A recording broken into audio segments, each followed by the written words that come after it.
Do you think that the existing ETS scheme will effectively ensure a CO2 reduction? Well, for WWF, we have seen the emissions trading system in Europe evolving over the last year, but unfortunately it's still not delivering what it actually should, and that means a long-term decarbonization within Europe. By 2050 we need to aim for about 95% of emission reductions, and at the current pace the emissions trading system will not deliver on this. While it has set a carbon price which is important in Europe, it will not help us yet to reach these long-term decarbonization goals. Do you think that the current ETS system lacks credibility? I think the ETS needs to be improved on several points. For example, the focus should be on domestic, internal European emission reductions instead of relying heavily on offset mechanisms such as the clean development mechanism, which often does not deliver real emission reductions for the atmosphere. And I think the ETS must also deliver more on sorry, apologies for that, I'll do that again. You're not I'll take the whole answer again, or no, can you just start from where can you work with that second yeah, point absolutely. if I come back? Yeah, just start where you left off. Yeah.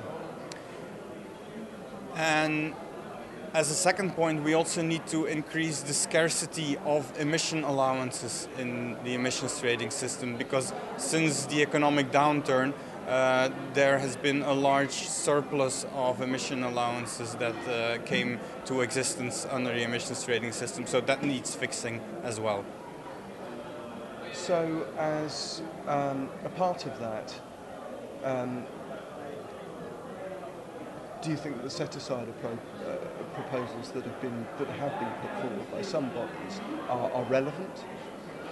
There's definitely a need under the ETS to make sure that it is in the longer term aligned with other policy instruments such as energy efficiency. For example, if we are reducing emissions also in energy intensive industries because of efficiency legislation, the emissions trading system would need to be adjusted accordingly. This could be done through a set-aside of emission allowances, but the important thing is that we aim for a permanent fix and not for a temporary fix where we are not sure that these emission allowances can be put back into the market at a certain point. That would be not the idea. And finally, do you think that ETS should be extended to road transport, maritime transport, rail transport? Well, the emissions trading system now covers about 11,000 installations in Europe, which are easy to monitor and to track. It would be practically not feasible to put road transport under an emissions trading system. This would be very heavy to administer on administration level, etc. But of course we do need international maritime and aviation transport to put also under a carbon price, preferably at global level.